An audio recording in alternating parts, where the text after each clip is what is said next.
ಇವಾಗ ನೀವು already breast feeding ಮಾಡ್ತಾ ಇದ್ದೀರಾ, ಬಟ್ ಮಿಲ್ಕ್ ಸಪ್ಲೈ, ಹಾಲಿನ ಉತ್ಪನ್ನ ಏನಿದೆ ಅದು ಕಮ್ಮಿ ಆಗಿದೆ ಅನ್ಸಿದ್ರೆ, ಅಥವಾ ಈಗ ತಾನೇ ನೀವು ಬ್ರೆಸ್ಟ್ ಫೀಡಿಂಗ್ ಸ್ಟಾರ್ಟ್ ಮಾಡ್ತಾ ಇದ್ದೀರಾ, ಯಾಕೋ ಸರಿಯಾಗಿ ಅಡಿಕ್ವೇಟ್ ಅಮೌಂಟ್ ಎಷ್ಟು ಬೇಕಾಗುತ್ತೋ ಅಷ್ಟು ಮಿಲ್ಕ್ ಪ್ರೊಡಕ್ಷನ್ ಆಗ್ತಾ ಇಲ್ಲ ಅಂತಂದ್ರೆ ಯಾವ ಯಾವ ಕ್ರಮಗಳನ್ನ ಅನುಸರಿಸೋದ್ರಿಂದ ಮಿಲ್ಕ್ ಸಪ್ಲೈನ ನಾವು ಇನ್ಕ್ರೀಸ್ ಮಾಡ್ಕೋಬಹುದು ಅನ್ನೋದನ್ನ ನೋಡೋಣ. ಮೊದಲನೇದಾಗಿ ಸ್ವಲ್ಪ ಕಮ್ಮಿ ಆಗ್ತಿದೆ ಅಂತಂದ್ರೆ ಎಷ್ಟು ಕುಡಿದ್ರು, ಎಷ್ಟೊಂದು ತಾಯಿಂದ್ರು ಎಷ್ಟು ಕುಡಿಸಿದ್ರು ಹೆಚ್ಚು ಹಾಲು ಬರ್ತಾ ಇಲ್ಲ ಅಂತ ಹೇಳಿ ಹಾಲು ಕುಡಿಸೋದನ್ನೇ ಕಮ್ಮಿ ಮಾಡ್ಬಿಡ್ತಾರೆ. ಸೊ ಈ ರೀತಿ ಮಾಡಬಾರ್ದು. ಅಟ್ಲೀಸ್ಟ್ ಅಂತಂದ್ರೂ ದಿನಕ್ಕೆ ನಿಮ್ಮ ಅಂದ್ರೆ ಫಸ್ಟ್ 6 months ಅಲ್ಲಿ 8 ರಿಂದ 12 ಬಾರಿನಾದ್ರೂ ನೀವು ಕುಡಿಸ್ಲೇಬೇಕು. ಸೊ ಈಗ ನೀವು ಸ್ವಲ್ಪ ಹಾಲಿನ ಸಪ್ಲೈ ಅಥವಾ ಹಾಲು ಬರೋದು ಕಮ್ಮಿ ಅಂತ ಅನ್ನಿಸ್ತಿದ್ರು ಸಹ ಮಗುನ ನಿಮ್ಮ ಎದೆ ಮೇಲೆ ನೀವು ಹಾಕೊಳ್ಳಿ. ಎದೆ ಮೇಲೆ ಹಾಕೊಂಡು ಮಗು ನಿಪ್ಪಲ್ನ ಚೀಪ್ದಾಗ ಅಲ್ಲೊಂದು ರಿಫ್ಲೆಕ್ಸ್ ಹೋಗುತ್ತೆ ಬ್ರೈನ್ಗೆ, ತಾಯಿಯ ಬ್ರೈನ್ಗೆ ಒಂದು ರಿಫ್ಲೆಕ್ಸ್ ಹೋಗಿ ಪ್ರೊಲ್ಯಾಕ್ಟಿನ್ ಮತ್ತೆ ಆಕ್ಸಿಟೋಸಿನ್ ಹಾರ್ಮೋನ್ ಸಕ್ರೀಷನ್ ಹೆಚ್ಚಾಗುತ್ತೆ. ಈ ಹಾರ್ಮೋನ್ ಸೆಕ್ರೇಷನ್ ಹೆಚ್ಚಾಗೋದ್ರಿಂದ ಮಿಲ್ಕ್ ಪ್ರೊಡಕ್ಷನ್ ಏನಿದೆ ಅದು ಹೆಚ್ಚಾಗುತ್ತೆ. ಅದು ಅಲ್ಲದೆ ಈಗ ಆಲ್ರೆಡಿ ಉತ್ಪನ್ನ ಆಗಿರುವಂತ ಮಿಲ್ಕ್ ಹೊರಗಡೆ ಬರೋದಕ್ಕೆ ಡಕ್ಟ್ಸ್ ಮೂಲಕ, ನಿಪ್ಪಲ್ ಮೂಲಕ ಹೊರಗಡೆ ಬರೋದಕ್ಕೂ ಸಹ ಇದು ಸಹಾಯ ಮಾಡುತ್ತೆ. ಓಕೆ, ಈಗ ನೀವು ಕಮ್ಮಿ ಮಾಡ್ಬಿಟ್ರೆ ಏನಾಗುತ್ತೆ ಅಂತಂದ್ರೆ, ಈ ರೀತಿ ಮಗುವಿಗೆ ಎದೆ ಹಾಲನ್ನ ಕೊಡೋದನ್ನ ಕಮ್ಮಿ ಮಾಡ್ಬಿಟ್ರೆ ಬ್ರೈನ್ ಏನ್ ಕೊಡುತ್ತೆ ಅಂತಂದ್ರೆ, ಓಕೆ ಈಗ ಅವಶ್ಯಕತೆ ಇಲ್ವೇನೋ ಅಂತ ಹೇಳಿ ಮಿಲ್ಕ್ ಸಪ್ಲೈ ಏನಿರುತ್ತೆ, ಪ್ರೊಡಕ್ಷನ್ ಏನಿರುತ್ತೆ ಅದನ್ನ ಕಮ್ಮಿ ಮಾಡ್ಬಿಡುತ್ತೆ. ಸೊ ಹಾಗಾಗಿ ನಿಮ್ಗೆ ಅದು ಸ್ವಲ್ಪ ಬರ್ತಿದೆ ಅಂತ ಅನ್ಸಿದ್ರು, ಯಾಕಂತಂದ್ರೆ initially 24 to 48 hours especially first time delivery ಆಗಿರೋರಿಗೆ ಅಷ್ಟೇ ಸ್ವಲ್ಪ ಮಿನಿಮಲ್ ಬರ್ತಾ ಇರುತ್ತೆ, ಸ್ವಲ್ಪ ml ಮಾತ್ರ ಬರ್ತಾ ಇರುತ್ತೆ, ಅಥವಾ ಒಂದು ಚಮಚದಷ್ಟು ಬರ್ತಾ ಇರುತ್ತೆ. ಅಷ್ಟು ಬಂದ್ರೂ ಸಹ ಮಗುವಿಗೆ ಸಾಕಾಗ್ತಾ ಇರುತ್ತೆ. ಸೊ ಹಾಗಾಗಿ ನೀವು ಬ್ರೆಸ್ಟ್ ಫೀಡಿಂಗ್ ಮಾಡೋದನ್ನ, ಅಥವಾ ಎಷ್ಟು ನಾನು ಹೇಳಿದ್ನಲ್ಲ 8 ರಿಂದ 12 ಸಲ ಮಿನಿಮಮ್ ಅಂತಂದ್ರು ಬ್ರೆಸ್ಟ್ ಫೀಡಿಂಗ್ ಮಾಡೋದನ್ನ ನೀವು ತಪ್ಪಿಸಬಾರದು. ಓಕೆ, ಅಂಡ್ ಆಲ್ಸೋ ಪ್ರತಿ ಸಲನೂ ನೀವು ಎದೆಗೆ ಹಾಕೊಂಡಾಗ ಮಗುವಿಂದು ಲ್ಯಾಚಿಂಗ್ ಚೆನ್ನಾಗಿದ್ಯಾ ಅಂತ ನೋಡ್ಕೋಬೇಕು. ಲ್ಯಾಚಿಂಗ್ ಅಂತಂದ್ರೆ ಏನು, ಈಗ ಬರೀ ಅದು ನಿಪ್ಪಲ್ನ ಮಾತ್ರ, ಈಗ ಒಂದ್ ನಿಪ್ಪಲ್ ಇರುತ್ತೆ, ಎದೆಯಲ್ಲಿ ನಿಪ್ಪಲ್ ಇರುತ್ತೆ, ನಿಪ್ಪಲ್ ಸುತ್ತ ಏರಿಯೋಲಾ ಅಂದ್ರೆ brownish to black colour round black ಇರುತ್ತಲ್ಲ ಅದನ್ನ ಏರಿಯೋಲಾ ಅಂತ ಹೇಳ್ತೀವಿ. ಮಗು ಬರೀ ನಿಪ್ಪಲ್ ಮಾತ್ರ ಕಚ್ತಿದೆ ಅನ್ನೋದಾದ್ರೆ ನಿಮ್ಗೆ ನಿಪ್ಪಲ್ ಸೋರ್ನೆಸ್ ಬರೋದು, ನಿಪ್ಪಲ್ ಕ್ರ್ಯಾಕ್ ಆಗುವಂಥದ್ದು, ರಕ್ತ ಬರುವಂಥದ್ದು, ಈ ರೀತಿ ಇದೆಲ್ಲ ಆಗುತ್ತೆ.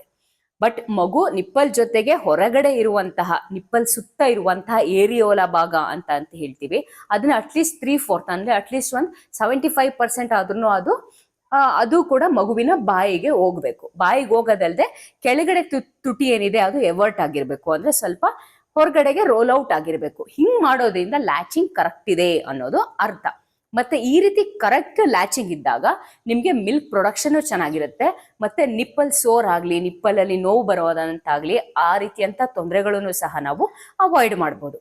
ಓಕೆ, ಅಂಡ್ ಎರಡನೇ ಕ್ರಮ ಏನು ಅಂತಂದ್ರೆ, ನಿಮ್ಮ ದೇಹಕ್ಕೆ ನೀವು ಅಗತ್ಯ ಇರುವಂತಹ ನೀರಿನಾಂಶ ನೀವು ತಗೋತಾ ಇದ್ದೀರಾ ಅಂತ ನೋಡ್ಕೋಬೇಕು. ಈಗ ಹಾಲಿನಲ್ಲಿ 80% ನೀರಿನ ಅಂಶ ಇರುತ್ತೆ. ನಿಮ್ಮ ದೇಹದಲ್ಲಿ ನೀರಿನಾಂಶನೇ ಕಮ್ಮಿ ಆಗೋಯ್ತು ಅಂತಂದ್ರೆ ಬ್ರೆಸ್ಟ್ ಮಿಲ್ಕ್ ಸಪ್ಲೈ ಕೂಡ ಕಮ್ಮಿ ಆಗುತ್ತೆ. ಕೆಲವು ಕಡೆ ಬಾಣಂತಿಯರಿಗೆ ನೀರ್ನ ಹೆಚ್ಚಿಗೆ ಕುಡಿಬಾರ್ದು, ದಪ್ಪ ಆಗ್ಬಿಡ್ತಾರೆ ಅನ್ನೋ ವಿಷಯಕ್ಕಾಗ್ಲಿ, ಅಥವಾ ಶೀತ ಆಗ್ಬಿಡುತ್ತೆ ಅನ್ನೋ ವಿಷಯಕ್ಕಾಗಿ, ಅಥವಾ ಬೇರೆ ಯಾವುದೋ ನಾನಾ ಕಾರಣಕ್ಕೆ ಅದನ್ನು ಗಂಡು ಮಗು ಆಯ್ತು ಅಂದ್ರೆ ಇನ್ನೂ ನೀರ್ನ ಕೊಡೋದನ್ನ ಕಮ್ಮಿ ಮಾಡ್ಬಿಡ್ತಾರೆ. ಸೊ ಈ ರೀತಿಯಂತ ತಪ್ಪನ್ನ ದಯವಿಟ್ಟು ಮಾಡಬೇಡಿ. ಇದರಿಂದ ನಿಮ್ಗೆ ಡಿಹೈಡ್ರೇಷನ್ ಆಗುತ್ತೆ, BP ಲೋ ಆಗುತ್ತೆ, ತಲೆನೋವು ಬರುತ್ತೆ, ಮಿಲ್ಕ್ ಸಪ್ಲೈ ಕೂಡ ಕಮ್ಮಿ ಆಗುತ್ತೆ. ಈಗ ವಾತಾವರಣ ಥಂಡಿ ಇದೆ, ಮಳೆಗಾಲ ಇದೆ, ಚಳಿಗಾಲ ಇದೆ ಅಂತಂದ್ರೆ ಬಿಸಿ ನೀರನ್ನ ಕುಡೀರಿ ಆದಷ್ಟು, ಆದ್ರಿಂದ ಥಂಡಿ ಆಗೋದಿಲ್ಲ. ಈ ನೀರನ್ನ ಬೇರೆ ಫ್ಲೂಯಿಡ್ ಮುಖಾಂತರ ರೂಪದಲ್ಲೂ ತಗೋಬಹುದು, ಅಂದ್ರೆ ಮಜ್ಜಿಗೆ ಆಗಿರ್ಬಹುದು, ಮೊಸರಾಗಿರ್ಬಹುದು, ಫ್ರೆಶ್ ಫುಡ್ ಜ್ಯೂಸಸ್ ಆಗಿರಬಹುದು.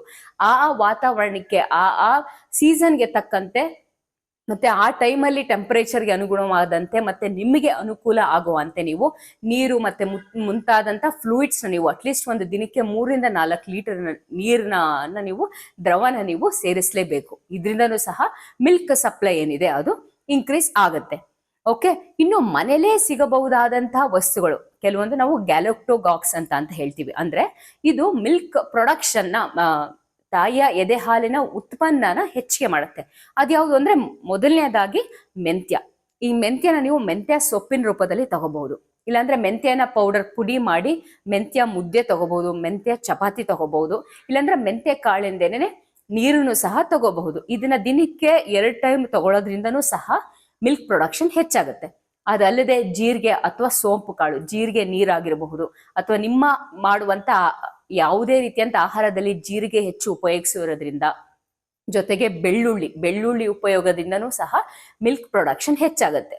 ಇನ್ನು ಸೊಪ್ಪಿನಗಳಲ್ಲಿ ನೋಡಿದ್ರೆ ನುಗ್ಗೆಕಾಯಿ, ನುಗ್ಗೆ ಸೊಪ್ಪು ಇದರಿಂದನೂ ಹೆಚ್ಚಾಗುತ್ತೆ. ಅಲ್ಲದೆ ಬೇರೆ ರೀತಿಯಂತ ತರಕಾರಿ ಮತ್ತೆ ಸೊಪ್ಪು ಮತ್ತೆ ABC ಜ್ಯೂಸ್ ಅಂತ ಹೇಳ್ತೀವಿ, ಆಪಲ್, ಬೀಟ್ರೂಟ್ ಮತ್ತೆ ಕ್ಯಾರೆಟ್ ಜ್ಯೂಸ್, ಇದನ್ನ ಸೇವಿಸೋದ್ರಿಂದ ಅಥವಾ ಅದನ್ನ ಹಾಗೇನೆ ತಿನ್ನೋದ್ರಿಂದನೂ ಸಹ ಹೆಚ್ಚು ಮಿಲ್ಕ್ ಸಪ್ಲೈ ಹೆಚ್ಚಾಗುತ್ತೆ.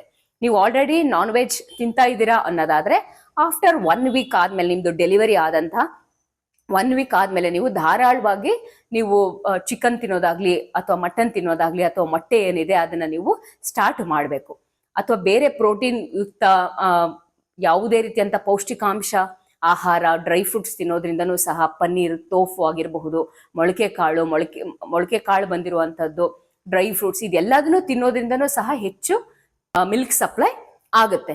ಓಕೆ, ಅಂಡ್ ಇದು ಅಲ್ಲದೇನೆ ನಿಮಗೆ ದಿನದಲ್ಲಿ ಒಂದು ಏನಿಲ್ಲ ಅಂತಂದ್ರೂ ಒಂದು 8 to 10 hours ಆಫ್ ಸ್ಲೀಪ್ ನ ನೀವು ನಿದ್ದೆಗೆ ಸಿಗೋ ತರ ನೀವು ಏರ್ಪಾಟನ್ನ ಮಾಡ್ಕೋಬೇಕು. ಸ್ಟ್ರೆಸ್ ಲೆವೆಲ್ ಹೆಚ್ಚಾದ್ರೂ ಸಹ ಮಿಲ್ಕ್ ಸಪ್ಲೈ ಕಮ್ಮಿ ಆಗುತ್ತೆ. ಈಗ ನಿಮ್ದು ಯಾವುದೇ ರೀತಿಯಂತ ಕಿರಿಕಿರಿಗಳಾಗಿರಬಹುದು ಅಥವಾ ಯಾವುದೇ ಯೋಚನೆಗಳಿಂದ, ಆಂಗ್ಸೈಟಿಯಿಂದ ಹಿಂಗಾಗ್ಬಿಟ್ರೆ ಅಂತೆಲ್ಲ ಒಂದು ಭಯ ಅಥವಾ ಆತಂಕ ಇರುತ್ತೆ. ನಿದ್ದೆ ಸರಿಯಾಗಿ ಮಾಡದೆ ಹೋದ್ರೆ ಈ ರೀತಿ ಅಂತ ಒಂದು ಸ್ಟ್ರೆಸ್ ಲೆವೆಲ್ ಇನ್ಕ್ರೀಸ್ ಆದಾಗ್ಲೂ ಸಹ ಮಿಲ್ಕ್ ಪ್ರೊಡಕ್ಷನ್ ಕಮ್ಮಿ ಆಗುತ್ತೆ. ಸೊ ಹಾಗಾಗಿ ನಿಮ್ಮನ್ನ ನೀವು ಆದಷ್ಟು ಸಂತೋಷವಾಗಿ ಇಟ್ಕೊಳ್ಳಿ, ಪಾಸಿಟಿವ್ ಆಗಿ ಇಟ್ಕೊಳ್ಳಿ. ದಿನಕ್ಕೆ ಒಂದು 8 ರಿಂದ 10 ತಾಸು ಮಲಗೋದಿಕ್ಕೆ ಪ್ರಯತ್ನ ಮಾಡಿ. ಮೊದಲ 6 ತಿಂಗಳು ಮಲಗೋದನ್ನು ಒಂದು ಲಕ್ಸುರಿನೇ ಆಗಿರುತ್ತೆ. ಬಟ್ ಯಾವಾಗ್ಲೂ ಮಗು ಮಲಗಿದಾಗ ಅದ್ರ ಜೊತೆನೆ ನೀವು ಮಲ್ಕೊಳ್ಳೋದ್ರಿಂದನೂ ಸಹ ನೀವು ನಿಮ್ಮ ಸ್ಲೀಪಿಂಗ್ ಅವರ್ಸ್ ನೀವು ಇನ್ಕ್ರೀಸ್ ಮಾಡ್ಕೋಬಹುದು. ಇದರಿಂದನೂ ಸಹ ಮಿಲ್ಕ್ ಪ್ರೊಡಕ್ಷನ್ ಇನ್ಕ್ರೀಸ್ ಆಗುತ್ತೆ. ಅಲ್ಲದೆ ಆಯುರ್ವೇದದಲ್ಲಿ ನೋಡೋದಾದ್ರೆ ಶತಾವರಿ ಪೌಡರ್ ಅಂತ ಸಿಗುತ್ತೆ. ಈ ಶತಾವರಿ ಇದನ್ನ ನೀವು ತಗೊಳ್ಳೋದ್ರಿಂದನೂ ಸಹ ಮಿಲ್ಕ್ ಪ್ರೊಡಕ್ಷನ್ ಇನ್ಕ್ರೀಸ್ ಆಗುತ್ತೆ. ಶತಾವರಿ ಪೌಡರ್ನ ಹಾಲಲ್ಲಿ ಅಥವಾ ಬಿಸಿ ನೀರಲ್ಲಿ ಬೆಳಗ್ಗೆ 2 ಚಮಚ ಮತ್ತೆ ನೈಟ್ 2 ಚಮಚ ತಗೊಳ್ಳೋದ್ರಿಂದ 1 ವಾರ ಅಟ್ಲೀಸ್ಟ್ ಮಿಲ್ಕ್ ಪ್ರೊಡಕ್ಷನ್ ಇನ್ಕ್ರೀಸ್ ಆಗುತ್ತೆ. ಓಕೆ, ಅದಲ್ಲದೆ ಯಾವಾಗ ಬ್ರೆಸ್ಟ್ ಫೀಡಿಂಗ್ ಮಾಡ್ಬೇಕಾದ್ರೆ ಪೊಸಿಷನ್ ನಾವು ಕರೆಕ್ಟ್ ಆಗಿ ನೋಡ್ಕೋಬೇಕು. ಅಂದ್ರೆ ಪೋಸ್ಚರ್ ತೀರಾ ನೀವು ಗೂನಾಗಿ ಹಿಂಗೆ ಮಗುವಿಗೆ ಕುಡಿಸುವಾಗ ತೀರಾ ಗೂನ್ ಮಾಡ್ಕೊಂಡು ಕುಡಿಸೋದ್ರಿಂದ ನಿಮ್ಗೆ ಬೆನ್ನು ನೋವು ಬರೋದು, ಕತ್ತು ನೋವು ಬರೋದು, ಭುಜ ನೋವು ಬರೋದು, ಮೈ ಸೆಳ್ತ ಆಗೋದು, ಈ ರೀತಿದೆಲ್ಲ ಪ್ರಾಬ್ಲಮ್ ಆಗಿ ಮತ್ತೆ ನಿಮ್ಗೆ ಸ್ಟ್ರೆಸ್ಗೆ ಒಳಗಾಗ್ತೀರಾ. ಬದಲಾಗಿ ಕಂಫರ್ಟಬಲ್ ಫೀಡಿಂಗ್ ಪಿಲ್ಲೋಸ್ ಇರುತ್ತೆ ಮಾರ್ಕೆಟ್ ಅಲ್ಲಿ, ಅದನ್ನ ಉಪಯೋಗಿಸಿ. ಅಥವಾ ನಿಮ್ಮ ತೊಡೆ ಮೇಲೆ 2 ಪಿಲ್ಲೋನ ಉಪಯೋಗಿಸಿ ಅದ್ರ ಮೇಲೆ ಮಗುನ ಇಟ್ಕೊಂಡು ಸ್ಟ್ರೈಟ್ ಆಗಿ ಕೂತ್ಕೊಂಡು ಕುಡಿಸೋ ಹಾಗೆ ನೀವು ನೋಡ್ಕೋಬೇಕು. ಈಗ ಕಂಫರ್ಟಬಲ್ ಚೇರ್ ಆಗಿರಬಹುದು, ಮಂಚನೆ ಆಗಿರಬಹುದು, ಬ್ಯಾಕ್ ಸಪೋರ್ಟ್ ಇಟ್ಕೊಂಡು ನೀವು ಬ್ರೆಸ್ಟ್ ಫೀಡಿಂಗ್ ಮಾಡಿ. ಈ ರೀತಿ ಮಾಡೋದ್ರಿಂದ ನಿಮ್ಗೆ ಸ್ಟ್ರೆಸ್ ಆಗೋದಿಲ್ಲ, ಮತ್ತೆ ಪೇಯ್ನ್ ಕಮ್ಮಿ ಆಗುತ್ತೆ. ಈ ಹೇಳಿದಂತ ಎಲ್ಲಾ ಕ್ರಮಗಳನ್ನ ಅನುಸರಿಸುವುದರಿಂದ ನಿಮ್ಗೆ ಬ್ರೆಸ್ಟ್ ಮಿಲ್ಕ್ ಸಪ್ಲೈ ಕೂಡ ಹೆಚ್ಚಾಗುತ್ತೆ. ಇನ್ನು ಕೆಲವೊಬ್ಬರಿಗೆ ಫ್ಲಾಟ್ ನಿಪ್ಪಲ್ಸ್ ಇರುತ್ತೆ. ಫ್ಲಾಟ್ ನಿಪ್ಪಲ್ಸ್ ಇರೋರಿಗೆ ನೀವು ಪ್ರೆಗ್ನೆನ್ಸಿಯಿಂದನೇ ನಿಮ್ಗೆ ಗೊತ್ತಾದಾಗ ಒಂದು 6-7 ಮಂತ್ಸ್ ಇಂದಾನೆ ಆದಷ್ಟು ಮಸಾಜ್ ಮಾಡಿ ಆ ನಿಪ್ಪಲ್ನ ಪುಲ್ ಔಟ್ ಮಾಡೋದಕ್ಕೆ ನೀವು ಪ್ರಯತ್ನ ಪಡಬೇಕು. ಇನ್ನು ಮಗು ಆದ ನಂತರ ನಿಪ್ಪಲ್ ಶೀಲ್ಡ್ ನ ಉಪಯೋಗಿಸಬಹುದು. ಇಲ್ಲ ಅಂತಂದ್ರೆ ಸಿರಿಂಜಿಂಗ್ ಅಂತ ಹೇಳ್ತೀವಿ. ಈಗ ಒಂದು 10 cc ಸಿರಿಂಜ್ನೇನೆ ಅದು ಮುಂಭಾಗನ ನಾವು ಕತ್ತರಿಸ್ಬಿಟ್ಟು ಆ ನಿಪ್ಪಲ್ ಒಳಗಡೆ ಹಾಕಿ ಪುಲ್ ಮಾಡೋದು. ಈ ರೀತಿ ಮಾಡೋದ್ರಿಂದ ನಿಪ್ಪಲ್ ಹೊರಗಡೆ ಬರುತ್ತೆ. ಈ ರೀತಿಯಂತದನ್ನ ನೀವು ನಿಮ್ಮ ಆಸ್ಪತ್ರೆಯಲ್ಲೇ ಇದ್ದಾಗ ನಿಮ್ಮ ನರ್ಸಸ್ ಕೇಳಿದ್ರೆ ಅಥವಾ ನಿಮ್ಮ ಡಾಕ್ಟರ್ಸ್ ಕೇಳಿದ್ರೆ ಈ ಸಿರಿಂಜಿಂಗ್ ಬಗ್ಗೆ ಹೇಳ್ತಾರೆ, ಮತ್ತೆ ನಿಮ್ಗೆ ಮಾಡ್ಸು ಕಡ ತೋರಿಸ್ತಾರೆ. ಇದರಿಂದ ಫ್ಲಾಟ್ ನಿಪ್ಪಲ್ ಆಗೋದನ್ನ ಕೂಡ ತಡೆಗಟ್ಟಬಹುದು, ಮತ್ತೆ ಹೆಚ್ಚು ಲ್ಯಾಚಿಂಗ್ಗೆ ಸಪೋರ್ಟ್ ಮಾಡಬಹುದು. ಓಕೆ, ಸೊ ಈ ಎಲ್ಲ ಮಾಹಿತಿಗಳು ನಿಮ್ಗೆ ಉಪಯೋಗ ಆಯ್ತು ಅಂತ ತಿಳ್ಕೊತೀನಿ. ಮುಂದಿನ ವಿಡಿಯೋದಲ್ಲಿ ಮತ್ತಷ್ಟು ಮಾಹಿತಿಗಳೊಂದಿಗೆ ಸಿಗೋಣ. Thank you.